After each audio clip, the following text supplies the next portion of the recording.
wa ta'ala. Alhamdulillah, pada malam yang berbahagia ini Allah Subhanahu wa ta'ala pertemukan kita kembali dalam keadaan sihat walafiat, walaupun batuk sudah mulai terasa. Salawat serta salam senantiasa kita berikan pada Nabi kita Muhammad sallallahu alaihi wasallam beserta para kerabat, sahabat dan pengikut setianya sampai hari kiamat nanti. Tema kita tema ringan saja, yaitu tentang ibadah yang setiap hari pasti kita lakukan, yaitu wudhu. Wudhu ini sama dengan sholat.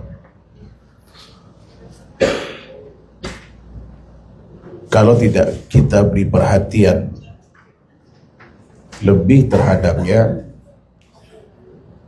ya bisa jadi wudhu kita itu adalah sia-sia. Karenanya Rasulullah SAW dan juga para sahabat, mereka memperhatikan wudhu mereka, termasuk kemudian wudhu dari para sahabat pada saat itu. Ketika mereka salah dan terlihat nampak, biasanya langsung dikoreksi. Al-Imam Bukhari rahimahullah ta'ala meriwayatkan suatu hadis dari jalur sahabat mulia Abdullah bin Amr bin As. Suatu hari Rasulullah SAW memerintahkan para sahabat itu untuk segera pulang ke Madinah, dan kemudian beliau akan menyusul di belakang mereka. Itu dari Mekah saat itu.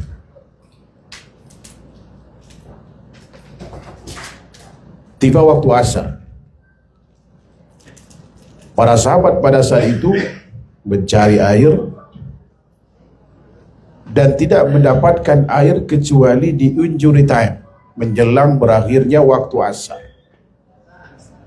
Kondisi inilah yang kemudian membuat para sahabat itu bersegera ngambil air wudhu dan wudhu sekenanya. Di saat mereka asik sedang bergegas mengambil wudhu untuk sholat asar pada saat itu, karena khawatir waktu asar berakhir, ada di antara mereka yang kakinya itu tidak tersentuh oleh air. Dan Rasulullah SAW pada saat itu teriak lantang sambil mengatakan, wailul lil aqabi minan nar, wailul lil aqabi minan nar, wailul lil aqabi minan nar. Celaka bagi tumit-tumit yang tidak tersentuh oleh air, diancam dengan neraka. Beliau teriak sampai 3 kali. Suatu kesempatan di Madinah, sahabat mulia Hudzaifah bin Al-Yaman melakukan hal yang sama ketika ada saudaranya itu yang wudhunya asal-asalan. Ini mengisyaratkan bahwa perhatian Rasulullah terhadap ibadahnya para sahabat itu sangat besar. Begitu pula para sahabat terhadap saudaranya yang lain. Artinya saling mengoreksi satu sama lainnya. Karena wudhu ini merupakan satu dari 9 syarat sholat. Kalau wudhu tidak sah, sesempurna apapun sholat yang kita lakukan sia-sia. Sebab yang namanya syarat itu, definisi syarat, apa definisi syarat? Ma yalzam min adamihi al-adam wala yalzam min wujudihi al-wujud wala al-adam lidatih. Sesuatu yang tiadanya meniadakan yang lain, dan keberadaannya tidak mesti harus adanya yang lain, dan tidak otomatis dia hilang dengan sendirinya. Sederhananya, kalau wudhu itu adalah syarat sholat, kalau wudhunya tidak sah, maka konsekuensinya sama dengan sholat itu tidak ada, sekalipun sholat dilakukan sesempurna yang Rasulullah contohkan. Sebaliknya, adanya wudhu tidak mesti harus sholat kalau memang belum masuk waktu sholat, dan tidak otomatis wudhu itu hilang dengan sendirinya. Ini definisi syarat itu. Artinya bahwa wudhu ini menduduki kedudukan yang sangat penting.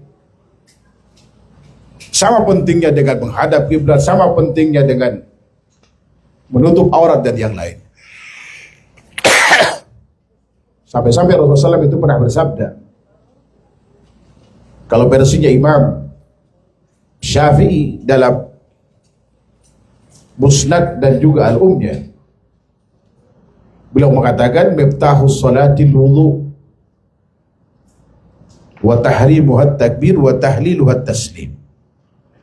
Jadi kunci salat itu ada pada wudunya, dan pengharamannya ada pada takbiratul ihramnya. Jadi diharamkan kita untuk memasukkan ucapan dan perbuatan yang bukan bagian dari salat ke dalam salat itu sejak takbiratul ihram. Wa tahlil wa takbir, baru dihalalkan hal ini setelah apa? Salam.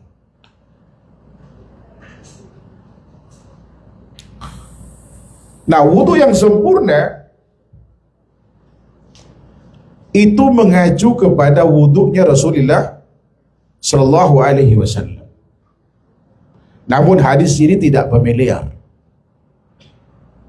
ya, tapi ini bersumber dari beliau. Hadis yang sangat familiar itu, kita diperintahkan untuk mencontoh salatnya Rasulullah Sallallahu Alaihi Wasallam. Sallu kama ra'aitumuni usalli.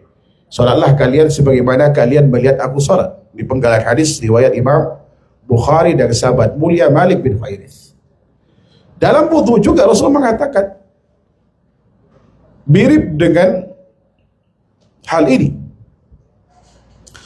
Dalam hadis riwayat Imam Bukhari, sehingga saya juga terdapat dalam riwayat Imam Tirmidzi dari Himran, ketika sahabat mulia Uthman bin Affan pada saat itu minta diambilkan air, dan beliau berwudu seperti yang Rasulullah contohkan.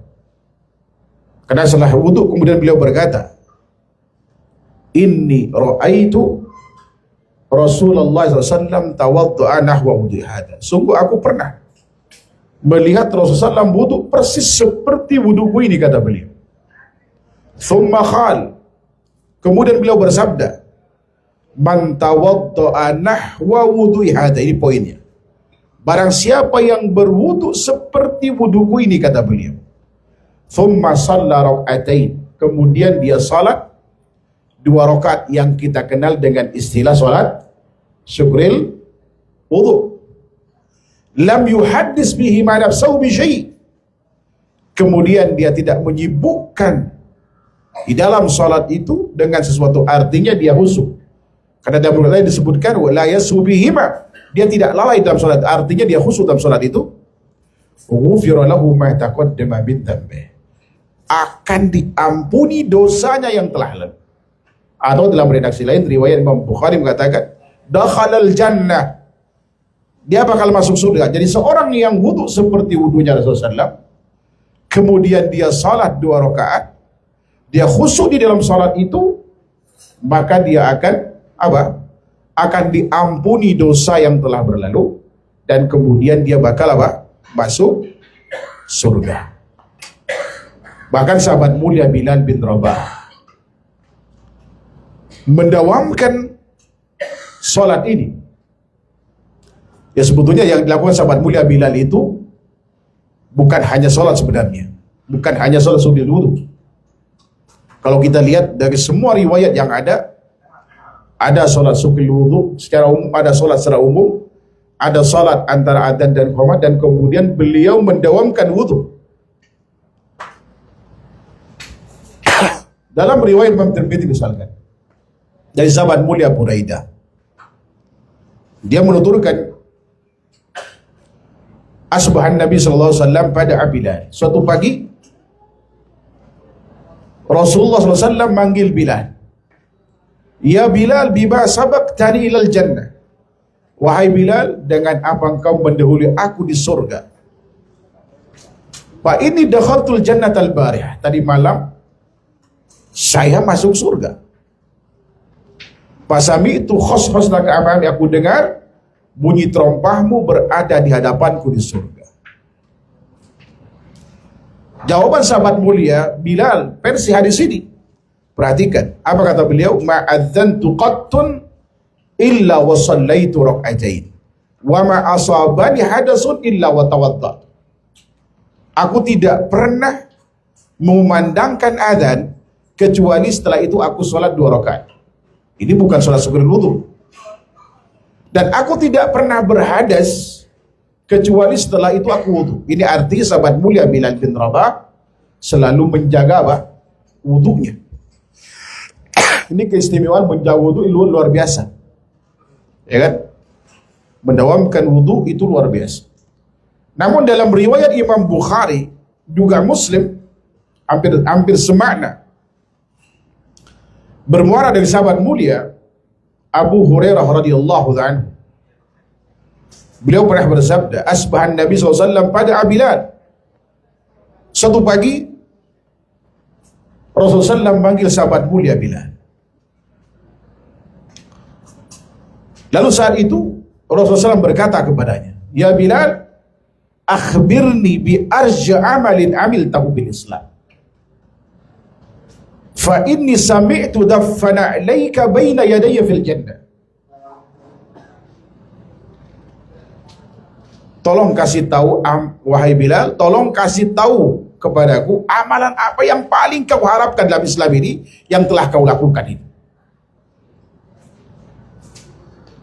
Karena aku ketika masuk surga, kata beliau, aku pernah mendengar bunyi terompahmu berada di hadapanku di surga.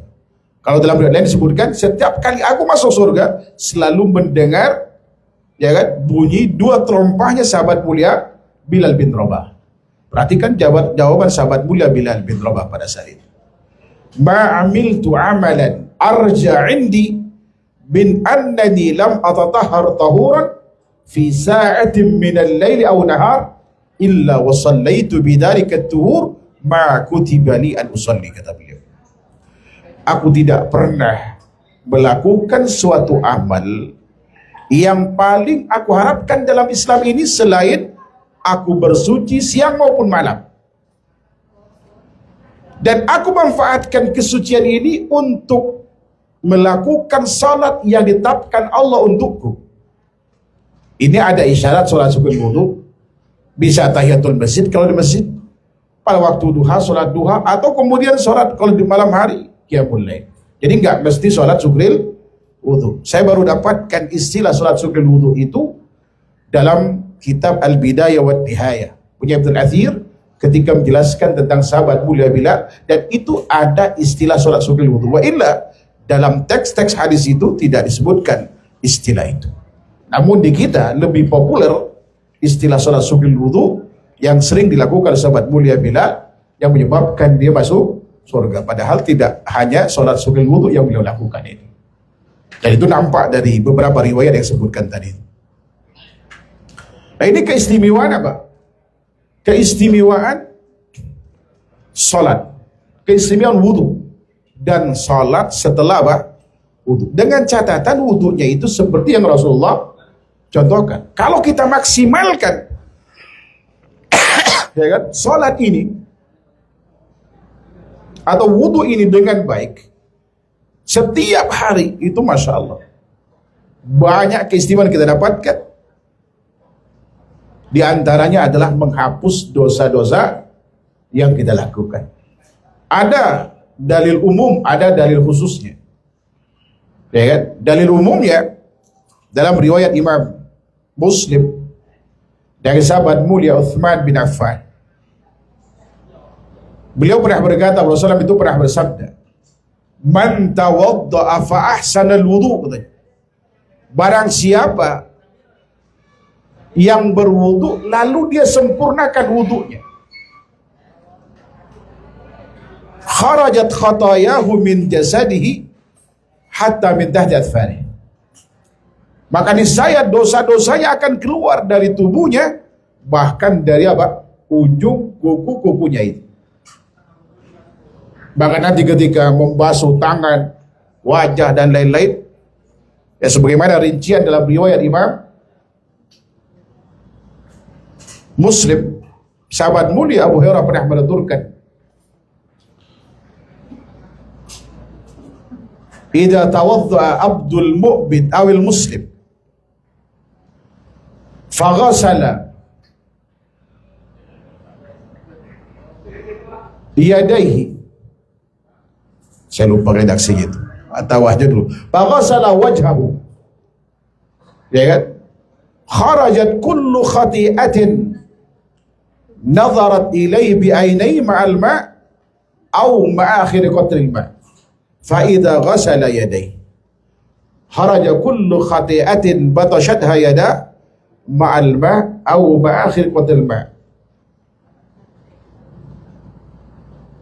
Wa idza ghasala rijlaihi kharaja kullu khati'atin mashat ilaiha rijla ma'al ma' aw ma'akhir qatril ma' hatta yakhruja nakiyan min adh-dhunub. Atau kama qala alaihi wasallam.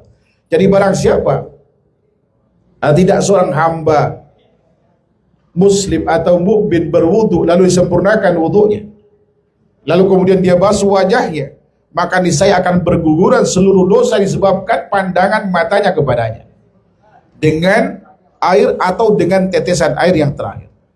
Dan apabila dia membasuh kedua tangannya, maka niscaya akan berguguran dosanya yang disebabkan, ya kan, yang bersamaan dengan air atau dengan tetesan air yang terakhir. Begitu pula di saat dia membasuh kedua kakinya, maka niscaya akan berguguran dosa-dosanya yang disebabkan langkah kakinya kepadanya bersamaan dengan air atau dengan tetesan air yang terakhir, sampai dia keluar dari wudhu itu tanpa dosa. Bayangkan kalau itu lakukan setiap hari. Kuncinya adalah wudhunya harus seperti yang Rasulullah contohkan. Bagaimana yang Rasulullah contohkan? Kalau kita rangkum dari semua hadis yang ada, ya kita dapatkan, saya rangkum, ini waktu kita 43 menit lagi. Ada tanya jawab atau tidak? Ada? Ya, seselesainya saja. Karena kalau detail kemungkinan nggak cukup waktunya. Tapi yang pertama, sahabat mulia Utsman bin Affan itu menuturkan bahwa ya, beliau mencuci tangan terlebih dahulu. Dan memang Rasulullah perintahkan, apalagi kalau kita habis apa, bangun tidur, kita nggak tahu tangan kita tadi malam tidurnya di mana, garuk sana garuk sini gitu ya. Maka disunahkan, ya kan, pada saat kita wudhu itu mencuci apa, kedua tangan. Niat di dalam hati, ya sebagaimana kita jelaskan, niat itu adalah kerjaan hati, tidak boleh dilafatkan. Pelafatan niat itu baru ada di awal abad keempat. Ya kan? Ya, pencetusnya adalah Abu Abdillah Az-Zubairi. Dan itu adalah kesalahan beliau dalam memahami pernyataan Al-Imam Syafi'i rahimahullah ta'ala. Beliau wafat khilaf beda ulama antara 317 Hijriah, ada yang mengatakan 320 Hijriah. Namun sebelum itu belum pernah ada yang namanya pelapatan niat. Tidak dalam sholat, tidak dalam wudu, tidak dalam tayamum, tidak dalam mandi junub, tidak pula dalam umroh dan lain-lain. Karena niat itu adalah kerjaan apa? Kerjaan hati. Di mana niat itu dilakukan bersamaan dengan apa? Dengan amal yang akan dilakukan itu. Ya kan? Jadi niat di dalam hati tidak perlu pakai nawaitul wudu'a li rabbil apa? Hadasil asghar. Ya kan? Enggak perlu. Cukup niat dalam hati. Lalu kita baca basmalah. Dan kedudukan basmalah ini ada wajib. Sebab Rasulullah katakan, la wudu'a liman lam yadhkur ismallah alaihi. Ya kan? Tidak sah. Ada yang menerjemah tidak sempurna wudu seorang yang tidak menyebut nama Allah padanya. Kapan tidak sah? Kapan tidak sempurna? Tidak sah kalau sengaja ditinggalkan, karena status hukumnya wajib. Tidak sempurna kalau lupa. Ya kan? Kalau lupa sah wudunya namun tidak sempurna karena tidak baca apa? Basmalah. Lalu kemudian cuci kedua tangan kita sampai bersih. Baru kemudian kita mengambil dengan satu telapak tangan kita. Ini yang dicontohkan sahabat mulia Abdullah bin Zaid bin Abdurrahman bin Tabi'at Muslim. Ketika diminta oleh seorang tabi'in untuk mencontohkan wudunya Rasulullah. Dia mengambil dengan satu tangan. Ya kalau memang tidak bisa boleh saja dengan dua tangan. Abdulnya itu dengan satu tangan. Untuk apa? Untuk berkumur-kumur sekaligus apa? Istinsyak, yaitu menghirup air ke dalam hidung kita. Dan istinsyak itu kalau versinya Imam Ahmad itu wajib, termasuk wajib itu. Yaitu ketika beliau mengomentari sabda Nabi SAW yang diriwayatkan oleh Abu Daud juga diriwayatkan oleh beliau, wa baligh fil istinsyak illa an takuna sha'imah. Berlebih-lebihlah Anda dalam beristinsyak kecuali Anda dalam keadaan berpuasa. Kalau orang yang berpuasa saja, kata beliau, ditekankan untuk beristinsyak, maka orang yang tidak berpuasa, ya kan, lebih ditekankan untuk menyempurnakannya. Termasuk kemudian madmadah, itu berkumur-kumur. Dari semua riwayat, baik yang Rasulullah praktekkan, Rasul anjurkan, bahkan beliau perintahkan sahabat, idza tawadda' tafabbit. Apabila kamu wudu, hendaklah Anda beristinsyak. Dan ini termasuk sunanul fitrah. Ya, andai kata orang tidak diperintahkan untuk wudu, non muslim masih berkumur-kumur juga kan. Ini mengisyaratkan bahwa berkumur-kumur pun juga wajib. Jadi kita hirup dengan, ambil dengan tangan kanan, lalu kita hirup, ya kan, untuk mulut dan sekaligus istinsyak. Dan kemudian kita buang yang di mulut otomatis langsung, dan yang di hidung itu dengan tangan kiri kita. Dan itu namanya istinthar. Kalau istinsyak itu artinya memasukkan air ke dalam hidung, istinthar itu artinya mengeluarkan air dari hidung. Dalam riwayat Imam Bukhari, Rasulullah SAW pernah bersabda, idza tawadda ahadukum falyastanthir. Apabila salah seorang di antara kalian itu berwudu, hendaklah dia beristinthar. Jadi mengeluarkan air dari hidung. Ini artinya memang diperintahkan istinsyak. Setelah itu kita diperintahkan untuk membuang air itu dari hidung, yang kita sebut dengan istilah istinthar dalam hadis ini. Ternyata Rasulullah ngasih tahu, fa inna syaitan yabitu fi khayashimi. Karena setan itu ternyata dia bermalam tidur di rongga hidung kita itu. Makanya kalau pagi istinsyaknya benar, ya kan? Kadang sampai sakit, biasanya kita nggak ngantuk lagi. Bahkan saya pernah dulu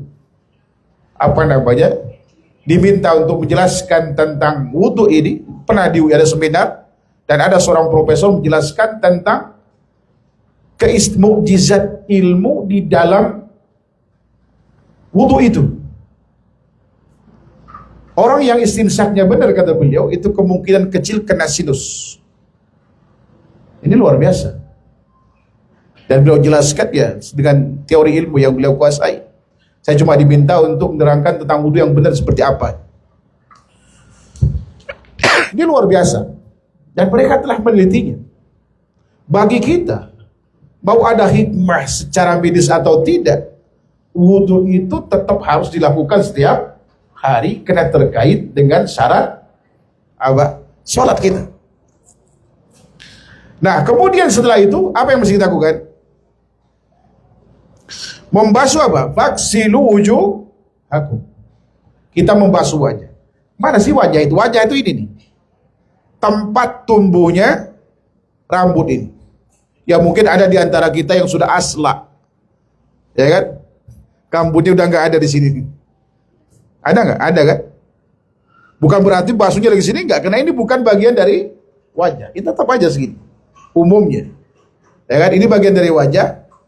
Ini juga bagian dari wajah. Bodek ini masuk bagian dari wajah. Termasuk kemudian apa? Dagu ini. Ya kan? Bagian dari itu yang dibasuh. Berapa kali? Minimal sekali, maksimal 3 kali. Wa aidiakum, dan tangan kalian, ingat tangan itu dari sini loh. Memang kalau di keran masih kita dapatkan banyak orang berwudu itu dari siku. Memang paling enak kan digini kan. Ini menyelisih sunnah Rasulullah, menyelisih firman Allah Subhanahu wa taala yang diperintahkan dari tangan ke siku. Seperti ini. Nah, sambil kemudian apa? Diremas-remas seperti ini. Ini kata sahabat mulia Abdullah bin Abbas. Ya kan? Seperti itu. Basuh ini. Nah, sampai betul-betul sempurna. Dan di sela-sela, pastikan sela-sela ini terkena air. Ya. Mulai dari yang kanan, sebab Rasulullah katakan, "Idza tawadda'tum fabda'u bima yaminikum." Bila kalian wudu, mulai dari yang kanan dulu. Kalau 3 kali, kalau sekali ya sekali, 2 kali ya 2 kali, 3 kali 3 kali. Tidak boleh kanan kiri, kanan kiri. Harus selesaikan dulu yang kanan, ya kan? Baru kemudian ke yang kiri. Disempurnakan semua ini, sesempurna mungkin. Kanan kiri. Kemudian famsahu biru'usikum, dan usaplah kepala kalian. Ya kan? Disuruh usap. Min muqaddamir ra's, yaitu dari bagian depan, dari ubun-ubun kita ini, ila akhiril qafa, sampai ke tengkuk gini. Nah, ingat yang diperintahkan di sini, yang diusap apa? Kepala, bukan rambut. Ya kan? Makanya kalau ibu-ibu panjang rambutnya tinggal masukin ke sini, bukan ke bawah begini, enggak. Ya cukup gini aja. Nah, baru masukkan tangannya, balikin lagi gini, lalu kemudian dikedepankan kembali. Lalu telunjuknya dimasukkan ke dalam telinganya, baru kemudian, ya kan, jempolnya, ibu jarinya mengusap bagian luar kedua telinga. Kalau dalam mazhab Syafi'i, Al-Imam Syafi'i rahimahullahu taala tidak menganggap telinga itu bagian dari kepala. Makanya beliau memisahkan pengusapan telinga dari kepala. Sebabnya adalah kemungkinan besar hadis yang sampai ke beliau itu dhaif. Karena Imam Syafi'i dari imam yang 4 itu imam yang paling anti dengan hadis dhaif. Nah, tapi anehnya di kita Indonesia, jangankan dhaif palsu pun diamalkan. Ya kan, ngakunya mazhab Syafi'i. Taib. Dan hadis memang secara parsial, hadis yang mengatakan bahwa al-udhunani minar ras, bahwa kedua telinga itu bagian dari kepala, Ya, sebagaimana di antara riwayat Imam Ibnu Majah dari sahabat mulia Abdullah bin Umar, secara parsial memang hadis itu dhaif. Namun dimungkinkan terangkat derajatnya menjadi hasan. Sehingga kemudian menjadi hujjah bagi kita. Artinya Rasulullah SAW ketika menetapkan bahwa kedua telinga bagian dari kepala, artinya ketika Allah Subhanahu wa taala perintahkan kita famsahu bi ru'usikum, maka usaplah kepala kalian, bersamaan itu mengusap kedua telinga kita. Berapa kali? Berapa kali? Minimal sekali, 2 kali, maksimal 3 kali. Juga sama hadis riwayat Abu Daud dan yang lainnya. Secara parsial hadis itu dhaif dan saling menguatkan sehingga terangkat derajatnya menjadi hasan. Nah, dulu bagi yang mendapatkan hadis secara parsial itu dhaif, maka kemudian meyakini mengusap kepala itu hanya sekali, ya kan? Tapi ternyata hadisnya derajatnya adalah hasan li ghairihi, sehingga bisa dijadikan hujjah bagi kita untuk mengusap kepala lebih dari satu kali.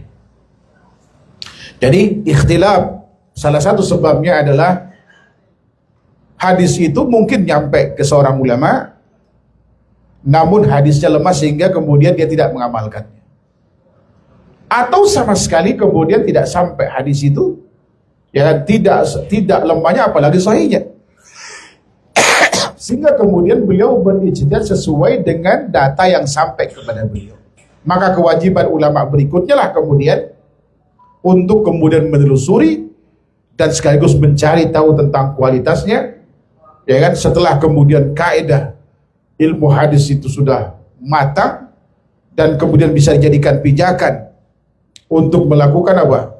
Evaluasi dan koreksi terhadap hukuman ulama terhadap derajat hadis daun. Bisa jadi kemudian dulu hukum dhaif dan pada akhirnya bisa terangkat menjadi hasan li ghairi atau hasan lidadihi, bisa terangkat dengan banyaknya jalan menjadi sahih li ghairi, dan itu sangat dimungkinkan sekali. Inilah pentingnya menuntut ilmu itu. Kemudian yang selanjutnya, nah setelah kepala, Allah Subhanahu wa taala perintahkan kita apa? Wa arjulakum ilal ka'bain. Ada qiraah syadz. Nah ini Ustaz Nuri paknya ini. Dibaca dengan arjuli. Ada konsekuensinya. Kalau dibaca arjula berarti dia maf'ul kedua dari apa? Perintah faksilu. Ya, faksilu wujuhakum wa arjulakum ilal ka'bain. Maka basuhlah, ya kan? Apa namanya? Kedua kaki kalian. Kalau dibaca dengan apa? Fathah atau mansub itu. Kalau dibaca dengan arjuli berarti dia ngikutin perintah famsahu. Dan famsahu bi ru'usikum wa arjulikum. Konsekuensinya kaki itu bukan dibasuh tapi diusap. Walaupun demikian, yang kuat terkait dengan ini adalah yang dibasuh. Ya kan? Kalau terjadi khilaf tentunya lihat bagaimana kemudian Rasulullah SAW dulu itu ya kan? Ketika wudhu itu membasuh atau mengusap. Ternyata beliau membasuhnya. Begitu pula praktek para sahabat. Ya kan? Bahkan dalam riwayat Imam Ibnu Hibban dan yang lainnya, seorang sahabat menuturkan karena Nabi sallallahu alaihi wasallam yukhallil asabi'a rijlaihi bi khinsarihi. Bahwa Nabi sallallahu alaihi wasallam itu menyela jari jemari kakinya itu dengan apa? Kelingkingnya. Memang tidak sebutkan kelingking kanan atau kelingking kiri. Nah, ketika menyela-nyela itu artinya nggak mungkin itu diusap.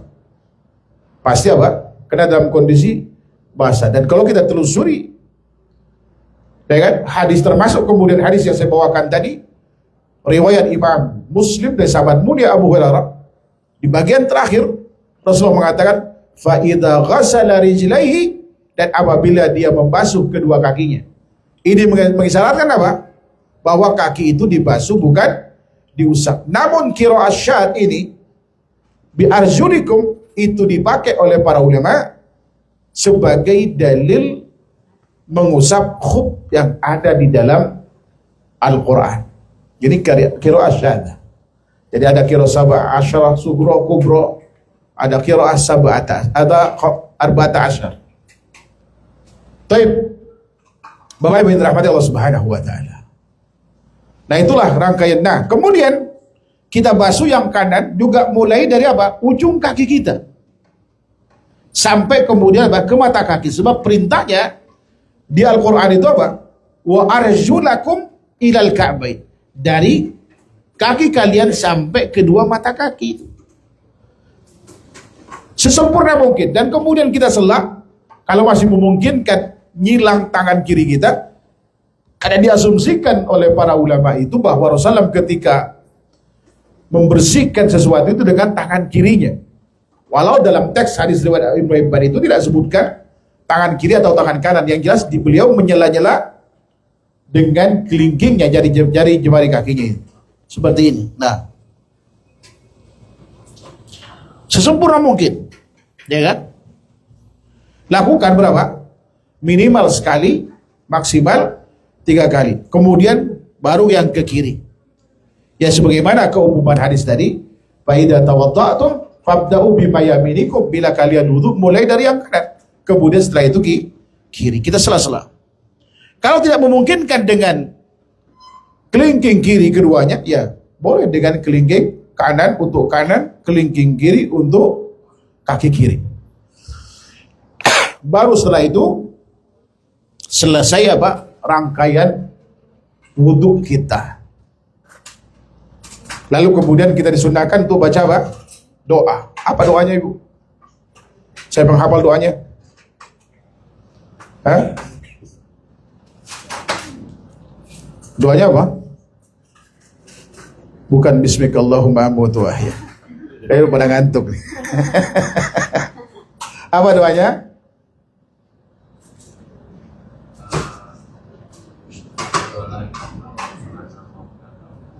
Asyhadu an la ilaha illallah wahdahu la syarika lah wa asyhadu anna Muhammadan abduhu wa rasul. Sampai situ? Allahumma jalni minat tawabin wa jalni minal mutatahhirin. Apa lagi? Ini tambahannya, bukan bagian dari doa. Dalam riwayat Imam Muslim itu hanya sampai abduhu wa rasul.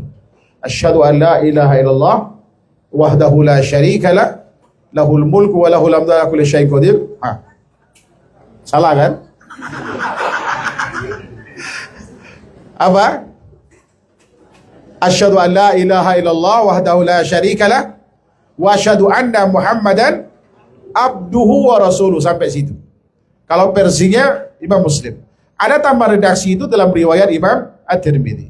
Allahumma ja'alni minat tawabin wa ja'alni minal mutatahhirin. Ya, wa ja'alni minal mutatahhirin. Adapun tambah redaksi dengan wa ja'alni min ibadikas salihin, itu bukan bagian dari doa itu. Tidak ada hadisnya. Itu made in Indonesia. Itu harus dibuang. Ya kan, nggak boleh dibaca. Ya, keistimewaannya adalah, ya kan, man tawadda'a fa ahsana al-wudu' tsumma qala, barang siapa yang berwudu lalu dia sempurnakan wudunya, lalu dia mengucapkan doa tadi, asyhadu an la ilaha illallah wa asyhadu anna Muhammadan abduhu wa rasuluh, illa futihat lahu abwabul jannat tsamaniyah wa yadkhulu min ayyiha syaa. Melainkan 8 pintu surga itu akan dibuka dan dia boleh masuk dari pintu mana yang ia suka itu.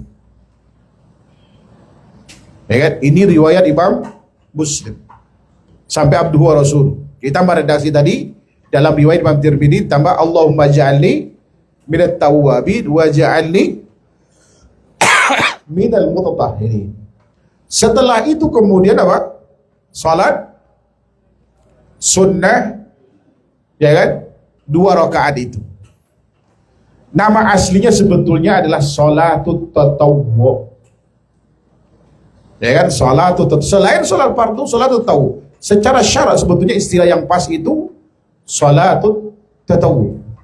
Ya sebagaimana hadis Muslim diantaranya dari Ummu Habibah, beliau pernah berkata, Sami'tu Nabi sallallahu alaihi wasallam yaqul, aku pernah mendengar Rasulullah bersabda, man shalla lillahi itsnatai asyara rak'atan fi kulli yawmin wa layla tatawwu'an ghaira fariratin illa banallahu lahu baitan bil jannah au buniya lahu baitun bil jannah. Ada syak di rawi.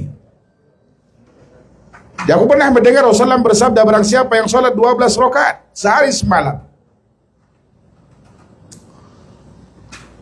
secara sukarela, secara tatawwu, tidak wajib, maka niscaya Allah akan bangunkan baginya rumah di surga, atau telah dibangunkan baginya rumah di surga. Dan diperkuat dalam hadis riwayat Imam Abu Daud, sehingga saya juga dalam riwayat Imam Ad-Darimi dari sahabat mulia Abu Hurairah radhiyallahu anhu, Rasulullah SAW itu pernah bersabda dalam sebuah diskusi, inna awwala ma yuhasabu bil abdi yawmal qiyamati as-salah. Fayaqulu Allahu li malaikatihi unzuru bi salati abdi atammaha am naqasaha. Fa idza atammaha kutibat lahu tamma. Fa idza intaqasa min dalika syai'an fayaqulu Allahu li malaikatihi unzuru bi salati abdi hal min tatawwu'in fa'atimmu faridatahu min tatawwu'. Fatukhadul amal ala dhalikum atau kama qala alaihi wasallam. Secara parsial hadis ini dhaif, namun saling menguatkan sehingga terangkat derajatnya menjadi hasan li ghairihi. Pertama kali yang dihisab dari seorang hamba itu di hari kiamat adalah salatnya. Lalu Allah berkata kepada malaikatnya, coba periksa salat hambaku, apakah dia lakukan sempurna atau ada kekurangan di dalamnya. Kalau dilakukan dengan sempurna, catat dengan sempurna. Kalau terjadi kekurangan di dalamnya, Allah panggil malaikatnya, lalu ditugasin untuk memeriksa salat hambanya. Hal min tatawwu'. Adakah salat tatawwu' yang dilakukannya? Fa'atimmu faridatahu min tatawwu'. Maka sempurnakan salat wajibnya dengan salat tatawwu' yang dilakukan itu. Fatukhadul amal ala dzalikum, dan seluruh amal diperlakukan demikian. Artinya bahwa ibadah-ibadah sunnah termasuk sholat sunnah yang kita lakukan itu dapat menyempurnakan kekurangan yang terjadi pada ibadah wajib kita. Ya kan?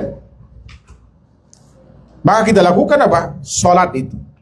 Nah, tapi kalau kemudian kita ke masjid misalkan nih, kalau ibu-ibu bisa melakukan banyak sholat, habis wudu langsung sholat misalkan istilah sugil wudu tadi, sholat tatawwu tadi, sebelum azan. Setelah azan, sholat lagi rawatibnya, ya kan? Tergantung 2 atau 4. Bisa sebelum duhur, ya 4 rakaat. Sebelum asar berapa? 4 juga. Setelah asar berapa? Setelah asar, kata siapa? Enggak ada. Enggak ada karena tidak tahu. Aisyah berkata dalam Imam Bukhari, Rasulullah tidak pernah datang ke rumahku setelah asar kecuali setelah itu sholat 2 rakaat. Hanya tidak dirutinkan. Dulu pernah Rasulullah larang memang, tapi tidak boleh dirutinkan. Tapi ada sholat itu. Kalau Aisyah itu mendapatkan keistimewaan itu artinya Rasulullah lakukan karena Maimunah itu wafat sebelum Rasulullah wafat kan, Khadijah. Itu berarti 7, berarti per 7 hari beliau lakukan itu di rumah Aisyah radhiyallahu taala anha. Jadi boleh dilakukan sholat 2 rakaat setelah asar. Kalau belum pernah dilakukan, ya sesekali kita lakukan. Karena itu sunnah. Ya kan? Kemudian ada 4 rakaat sebelumnya. Nah, kemudian kita yang ke masjid nih, kalau misalkan kita datang ke masjid sudah adzan, apa yang mesti kita lakukan? Habis wudu, pergi ke masjid setelah adzan, apa yang mesti kita lakukan? Kan ada sholat sukil wudu tuh, istilah kita ada tahiyatul masjid, ada sholat sunnah rawatibah. Apa yang mesti kita lakukan? Cukup sholat, misalkan habis sebelum subuh tuh, wudu di rumah, datang ke masjid setelah adzan. Apa yang mesti lakukan? Cukup sholat 2 rakaat, sholat tatawu. Dengan 2 sholat ini, sukil wudu dapat. Karena kita melakukannya setelah wudu. Tahiyatul masjid kita dapat, karena kita melakukannya begitu masuk masjid sebelum duduk. Dan kemudian sunnah qabliyah subuh kita dapat, karena kita lakukan setelah adzan sebelum sholat subuh. 2 sholat dapat 3 pahala sekaligus. Niatnya bagaimana? Sholatut tatawu. Makanya jangan disibukkan dengan istilah ini sholat sukil wudu, ini sholat tahiyatul masjid. Istilah-istilah ini ulama fikih belakangan yang menyebutnya. Kalau di sahabat tabi'in nggak pernah dikenal dengan istilah sholat tahiyatul masjid. Ya kan? Sholatnya ada, tapi namanya itu belum dikenal. Inilah yang menyebabkan terkadang kita bingung bagaimana niatnya. Apalagi yang pakai usolli, bingung usolli apa itu? 3 sholat sekaligus kan? Ya, dengan kita mempelajari, ya kan, sunnah Rasulullah terkait dengan sholat justru mempermudah kita.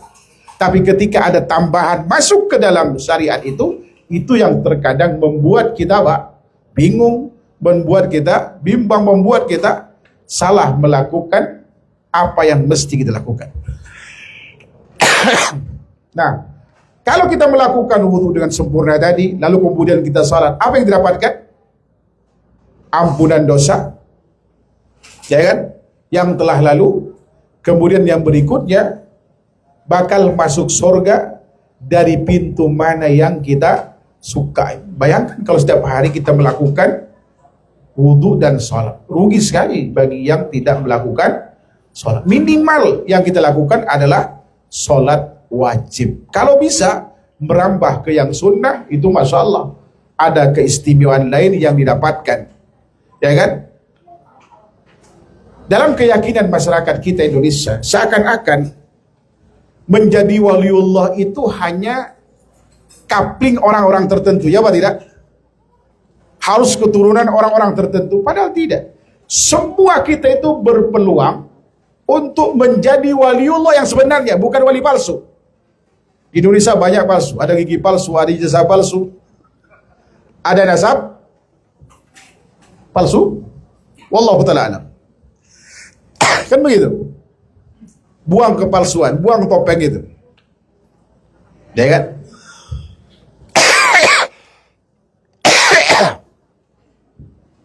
Waliullah itu, kata Ibnu Taimiyah rahimahullah ta'ala, hanya didapatkan dengan 2 hal. Keimanan dan ketakwaan. Keimanan dan ketakwaan. Sehingga semua orang berpeluang untuk mendapatkan kewalian ini. Hanya tingkat walinya antara satu dengan yang lain berbeda. Wali tertinggi itu adalah para nabi. Para nabi, wali yang tertinggi dari mereka adalah para rasul. Para rasul paling tinggi kewaliannya adalah ulul azam. Ulul azam yang paling tinggi kewalian siapa?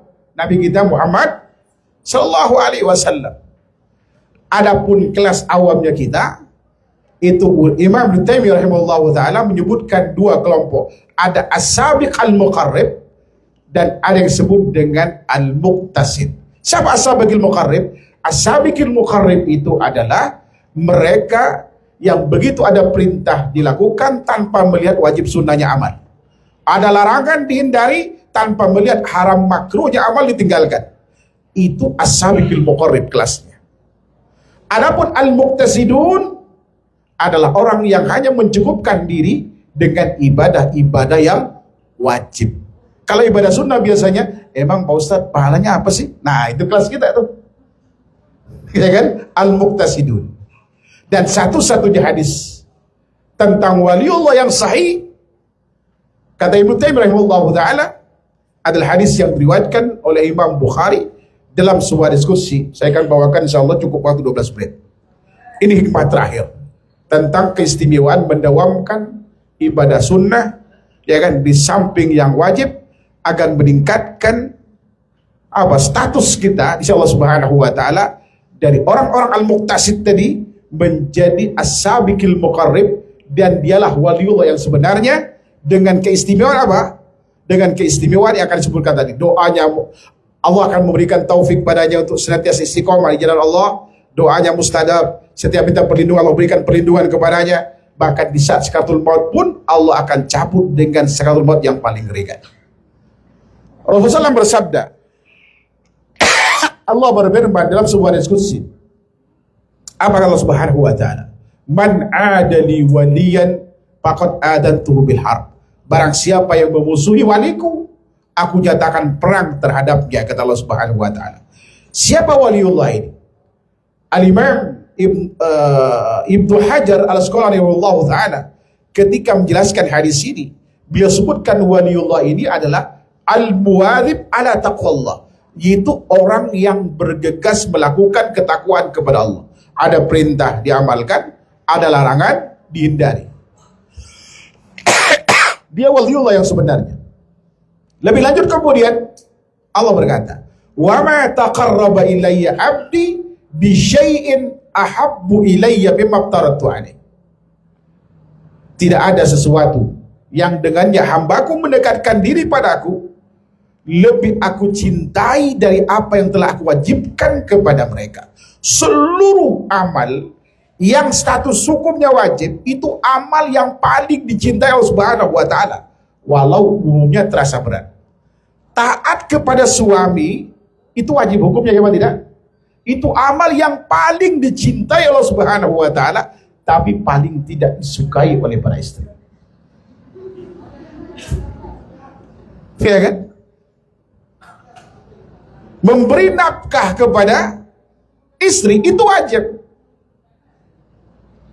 tapi paling berat dilakukan, apalagi kalau yang diminta itu memenuhi keinginan bukan kebutuhan. Tapi ingat para laki-laki, kewajiban kita hanya memenuhi kebutuhan bukan keinginan. Karena kalau memenuhi keinginan itu tidak akan pernah ada yang sanggup. Beli baju aja, baju Senin Kamis beda, belum tasnya harus matching. Tapi insya Allah ibu-ibu di sini orangnya baik semua, ya kan? Ini calon penghuni surga insya Allah kan? Atau nggak jauh beda sama yang di sana? Mudah-mudahan tidak lah, ya kan? Udah lewat masanya, kalau udah 40 tahun itu jangan mikir lagi buat dunianya, ya kan? Tapi persiapan buat akhirat, termasuk persiapan buat anak kita.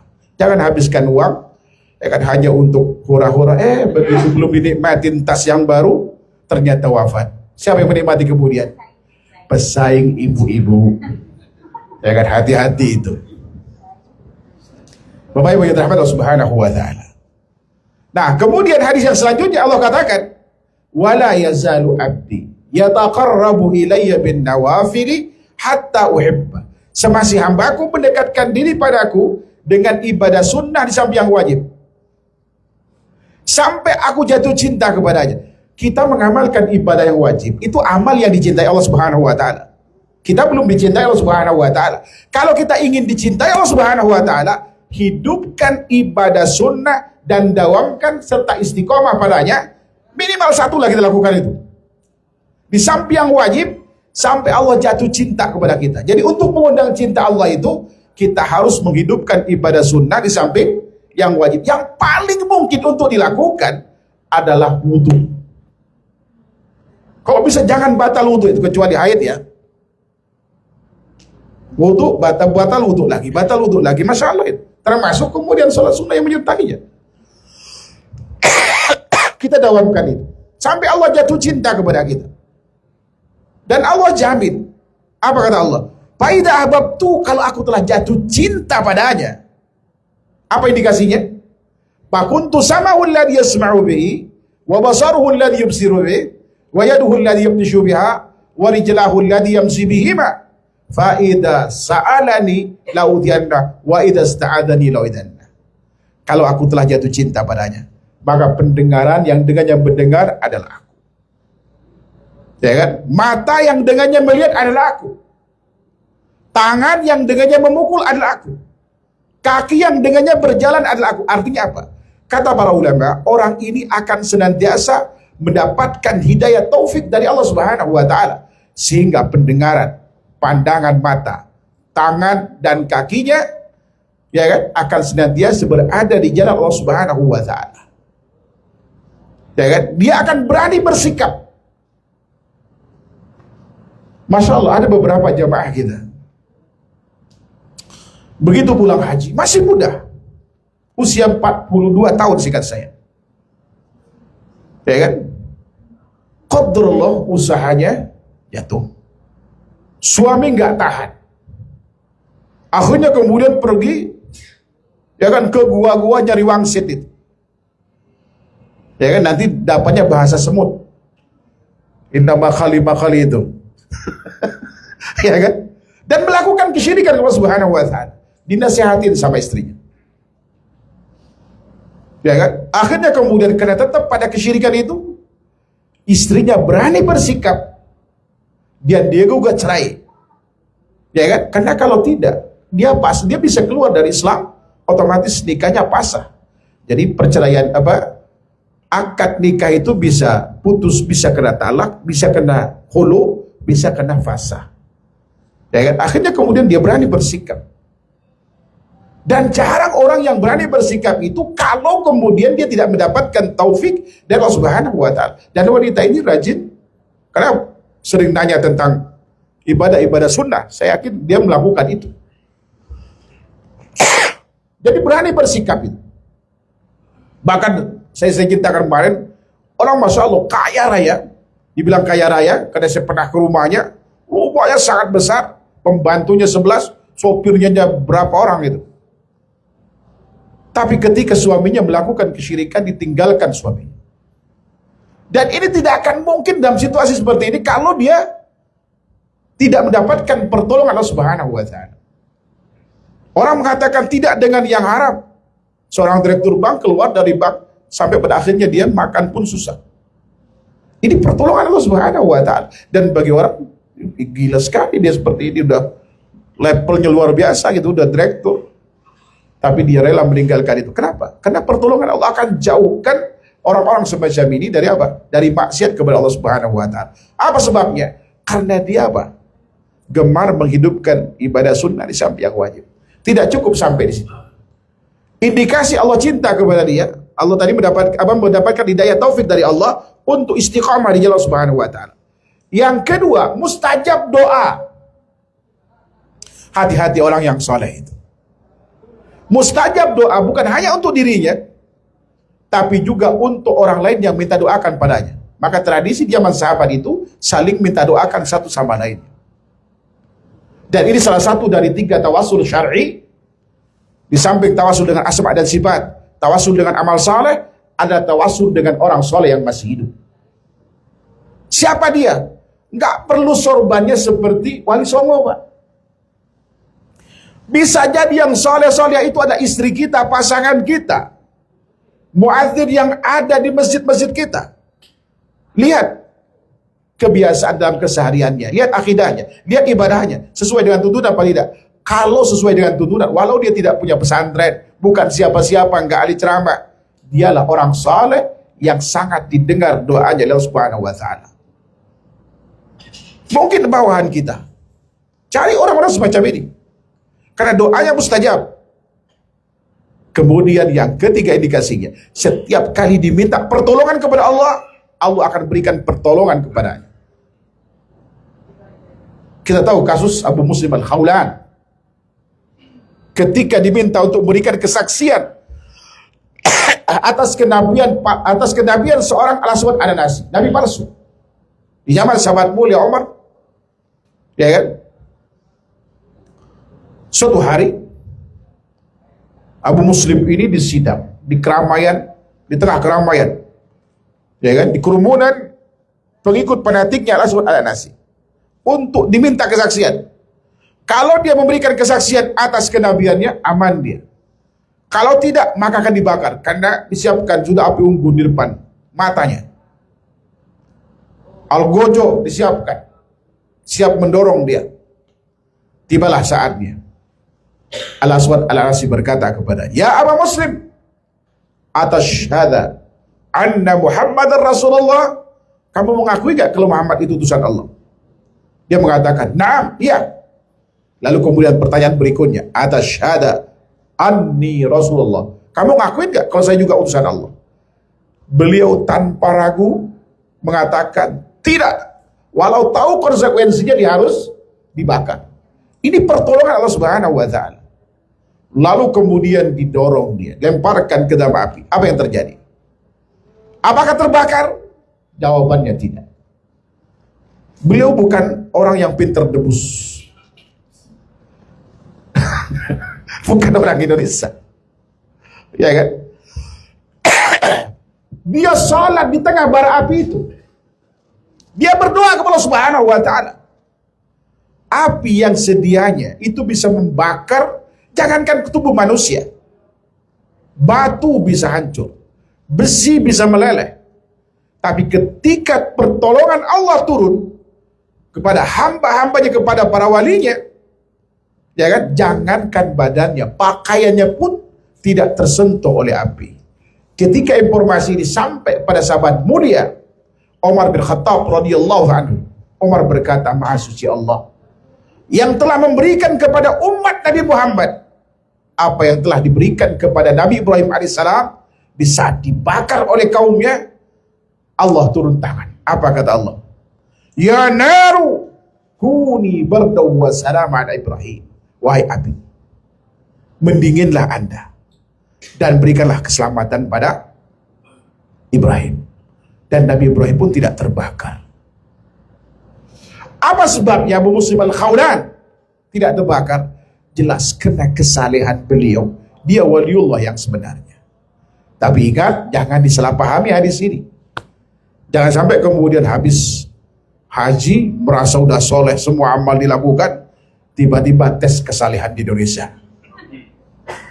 Ya kan? Buat api, lalu ibu masuk ke dalamnya. Kira-kira terbakar apa tidak? Insya Allah terbakar. Pertolongan semacam ini bukan untuk diuji coba. Dia akan datang dengan tiba-tiba. Ya kan? Dan itu pertolongan.